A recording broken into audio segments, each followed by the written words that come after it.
Sup Shredders, my name is Logan aka Spiderhands and welcome to an SB Reacts where today we have ourselves a track from an act named AvertedVision titled No Light for Me. And if we switch over to here we have ourselves a track on the screen on YouTube. This is not the first time that I've listened through AvertedVision's music, but it'll be good to hear more. We're going to listen through this track from start till finish and we're going to hear what we think. Get the video loaded up on YouTube. Let's go. What do we have?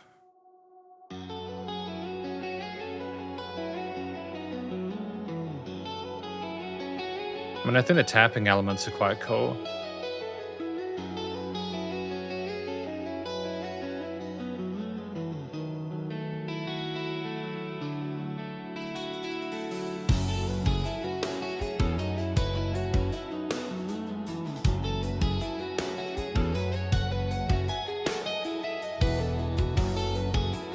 Interesting alternate time signature as well.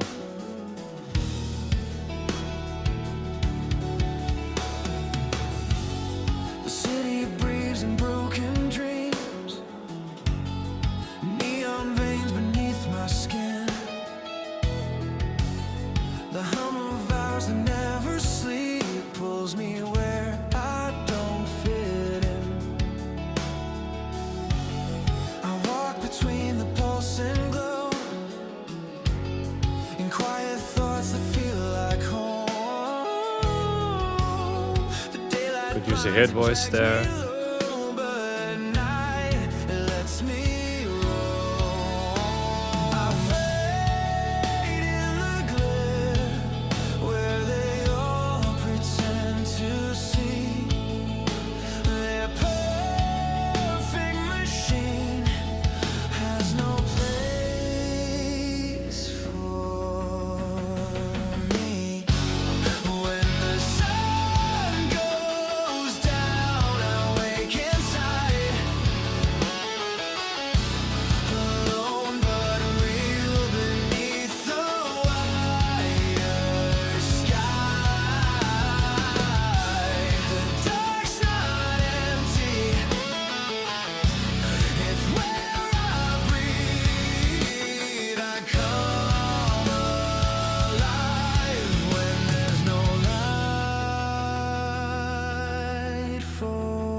And I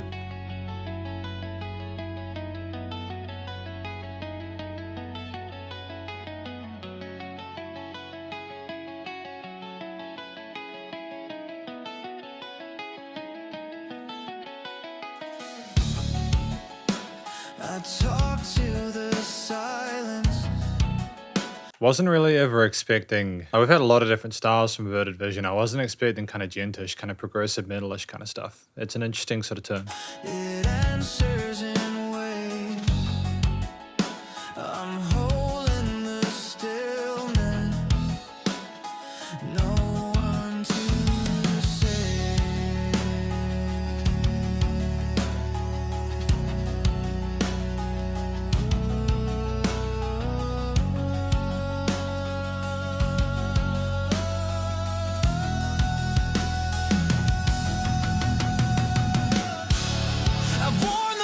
I play the rules, but I belong to my control.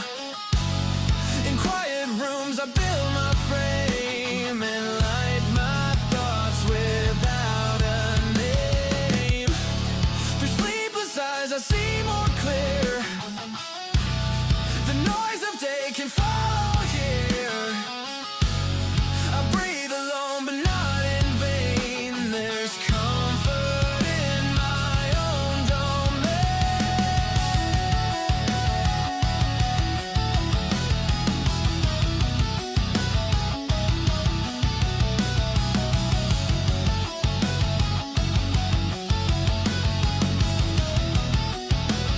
It feels like a very long song though.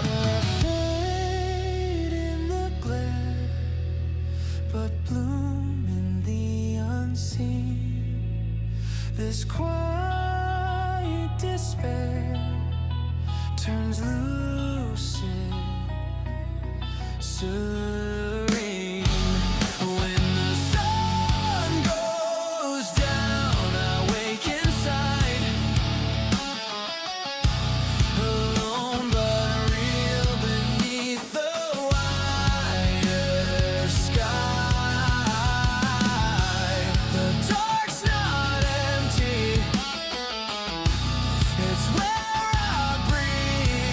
I think there's like less of a dynamic range to some of the guitar parts that I would expect. They seem a similar intensity, a lot of it. It's kind of like if you had everything in and you just kind of like pushed the limiter to the point where it was kind of almost monotonous dynamically. Like I know there's sidechaining of the kicks and stuff like that. And there's crescendos.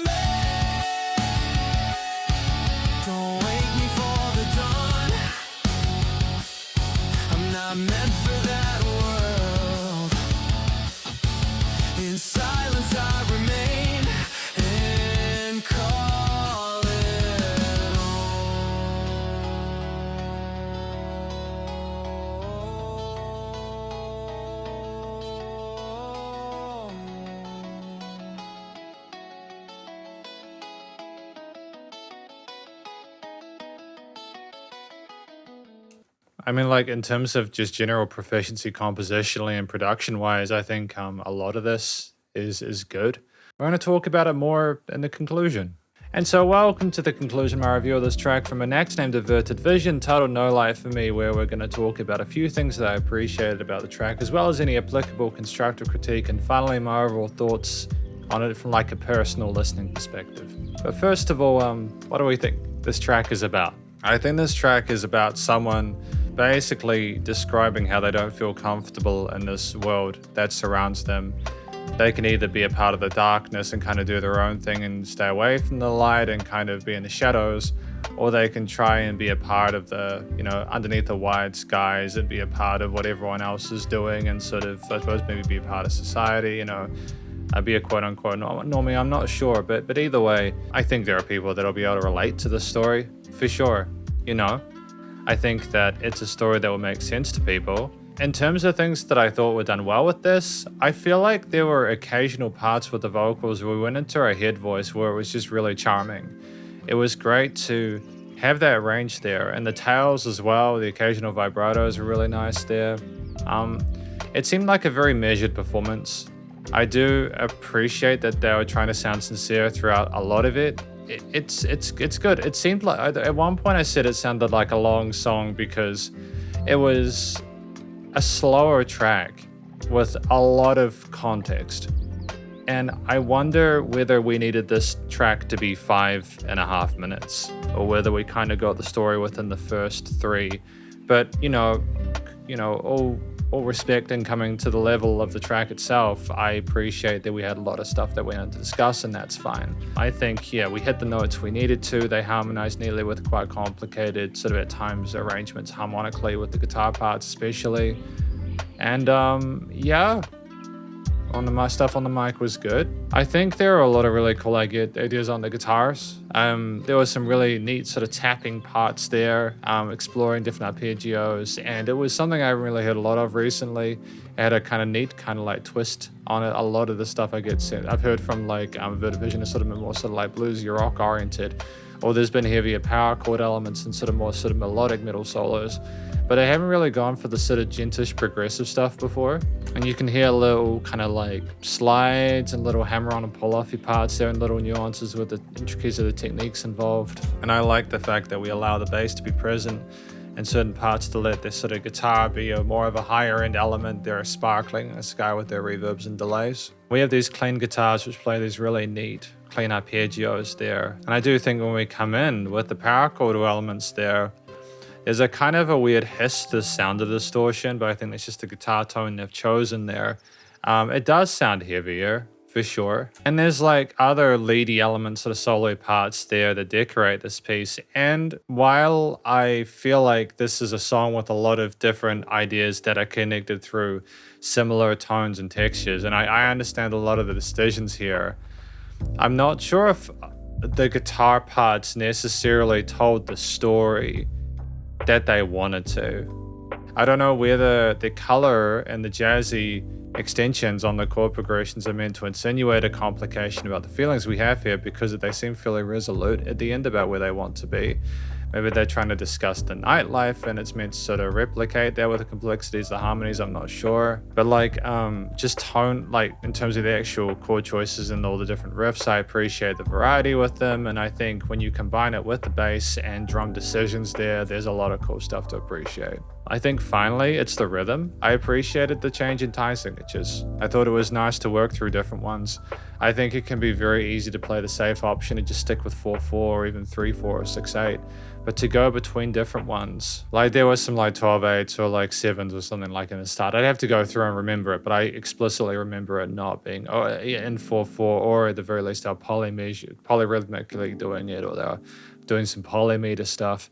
Either way, it was just great to sort of switch things up a little bit and to have more of a sort of a typical experience rhythmically or with the time signatures and groove in those chorus sections when the lines needed to hit a bit harder and be a bit more sort of coherent. I think like working with different rhythms, not just within the beats, such as the quarters, eighths, triplets, and 16ths, but working within different time signatures can just make a track a little bit more sort of intriguing from the perspective of how it flows.